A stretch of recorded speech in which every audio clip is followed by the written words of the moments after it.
Drones, once weapons like these, belonged only to distant battlefields. Today, they have become a defining element of modern warfare, and they no longer remain where wars are officially being fought. Across Western Europe, similar drones, unarmed yet deeply unsettling, have been spotted drifting near airports, military bases, and vital power infrastructure. Security officials believe these flights may be part of a broader strategy, what analysts call Russia's hybrid warfare, a way to apply pressure without openly crossing into war. Some experts say the purpose is not destruction, but testing. Testing NATO countries that are supporting Ukraine, testing their defenses, testing how far the line can be pushed. From Belgium to Denmark to Poland, these recent sightings have sent a wave of unease through NATO nations. And now a difficult question hangs in the air. How do you stop a threat that is small, quiet, and often impossible to trace? In Europe, a new idea is beginning to surface: the concept of a protective shield, a defensive wall in the sky, designed to guard the continent against drone incursions. But is such a system truly necessary? And more importantly, is it even possible? This is the story we're about to explore. Stay with us. This is USMag. In the late hours of September 9 and into the early morning of September 10, between 19 and 23 drones crossed into Polish airspace, approaching from the direction of Ukraine, at the same time as a major Russian aerial assault on Ukrainian territory. Polish and NATO fighter jets were scrambled immediately. Several drones were intercepted in mid-air, with 3 to 4 confirmed destroyed, mainly by Polish jets and Dutch F-35s. The others either malfunctioned or crashed in different locations across Poland. The incident forced the temporary closure of 4 major airports, including Warsaw-Chopin, Warsaw-Modlin, Rzeszów-Jasionka, and Lublin. Civilian flights were suspended as military operations took priority, and public safety became the immediate concern. Since the start of Russia's full-scale invasion of Ukraine in 2022, this has been one of the most serious breaches of NATO airspace. Poland invoked Article 4 of the NATO treaty, triggering consultations with alliance members to assess the growing security threat. Katja Bigo, senior research fellow at Chatham House, explains that this episode has intensified discussions across Europe about the urgent need for defenses against drone incursions. The reason, she says, is precisely this kind of unauthorized penetration into NATO territory. Drones have already reshaped the battlefield. In eastern Ukraine, small, short-range drones, some no larger than 10 inches, carry explosive payloads. These small UAVs are highly effective on the front lines, but they are not the primary threat facing Europe. The real concern for defense planners lies with much larger, long-range drones, aircraft capable of flying distances of up to 1,000 kilometers, able to cross borders and reach deep into NATO territory. In the past, Russia relied on Iranian-made Shahed drones, but it now produces its own domestically manufactured version, known as the Geran 2. Drones of this type, similar to those observed over Poland, have sparked troubling questions. What if Moscow were to launch not just dozens, but hundreds, or even 2,000 drones in a single day? How would NATO respond? And could the alliance realistically defend against a coordinated swarm on that scale? Cost is another pressing issue. Andrzej Rogatsky, CEO of Net Company, a firm developing digital security systems for European governments, warns that using fighter jets to counter drones is neither efficient nor a responsible use of taxpayers' money. Deploying expensive manned aircraft against cheap, expendable drones, he says, is unsustainable as the threat continues to grow. Europe now faces a new challenge, one that is quiet, fast, and increasingly difficult to stop: how to defend its skies without exhausting the resources meant to protect them. Ukraine has carried out long-range drone strikes against Russian air bases and critical infrastructure, including petrochemical plants. In doing so, it has sought to bring the war closer to ordinary Russian civilians.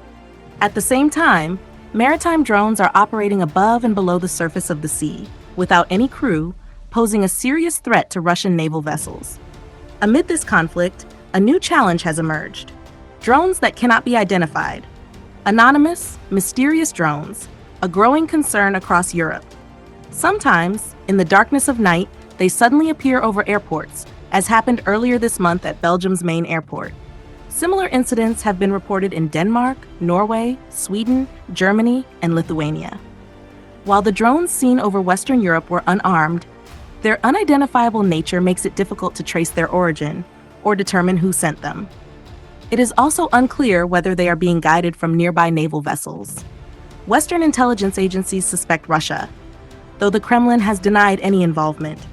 Belgium is a particularly important target. It hosts the headquarters of NATO, the European Union, and Euroclear, the financial clearinghouse handling global transactions worth trillions of dollars. At the same time, Europe is debating whether over £200 billion in frozen Russian assets in Belgium should be used to support Ukraine. Could it be mere coincidence that, at this critical moment, mysterious drones appeared over military bases and airports in Brussels and Liège? The United Kingdom has deployed a specialized team to Belgium to strengthen its defenses against drones. Yet these drones remain a serious concern, not only because they pose a risk during aircraft takeoffs and landings, but also because they may be used for surveillance and intelligence gathering. The concept of a drone wall. Europe is planning a bold new defense, what officials are calling a drone wall.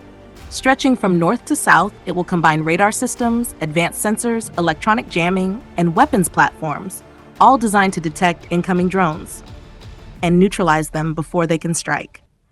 The European Union's foreign policy chief has said that this system is expected to become fully operational by 2027. Countries closer to Russia, such as Poland and Finland, are urging for it to be deployed as quickly as possible. Katja Bigo believes such a system is not just desirable, but necessary. Yet she cautions that traditional missile defenses and standard air defense systems are not enough to tackle the growing drone threat. Others remain skeptical. Robert Tallest, a researcher at the Royal United Services Institute, notes that the era of truly impenetrable walls is over. Still, he understands why some policymakers see this as urgent. For nations near the Russian border, developing stronger defenses is crucial, but he emphasizes that this will not be a literal wall, and it will not be unbeatable. Given the scale and the limits of current technology, total protection is impossible. Instead, he suggests a practical approach. Bring together existing capabilities and use a layered strategy to counter different types of drones. Defending the skies, Europe's response amid growing tensions between Europe and Russia, numerous incidents have occurred that many attribute to Moscow, though these claims are often denied.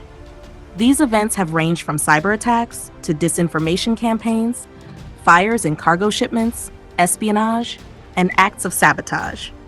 Earlier this month at a NATO conference, Admiral Giuseppe Cavo, the Italian chair of NATO's military committee, stressed that air defense is now the top priority. The first stages of Europe's proposed drone defense system are expected to be put in place within the coming months, though many details remain uncertain. NATO is also exploring long-term solutions, but creating a system capable of covering thousands of kilometers will be neither simple nor cheap. Fabian Hinz, from the International Institute for Strategic Studies in London, notes that radar systems are now able to detect low-flying drones. Infrared technology can also track and destroy drones once identified. In defense discussions, the terms hard kill and soft kill are often used. Hard kill means destroying a drone with missiles or gunfire. Soft kill refers to neutralizing it electronically, disabling it without physical damage. Both Russia and Ukraine have tried to counter soft kill measures using fiber optic cables that connect to drones over several kilometers. However, such tactics are unlikely to succeed across long distances, especially across borders. For hard kill measures, missiles, fighter jets, and helicopters are used. Fabian Hinz emphasizes that lasers can also be effective, but they are not the magical solution some might think. Andre suggests that electronic jamming is a more practical and successful alternative. Yet the effectiveness of any drone defense wall will depend on whether it can handle multiple types of aerial threats simultaneously. Europe is entering a new era of defense, one that will require advanced technology, coordination, and careful planning. If you found this insight into Europe's drone defenses informative, make sure to subscribe to USMag for more in-depth stories. Share this video to keep others informed, and comment below with your thoughts on the future of aerial security.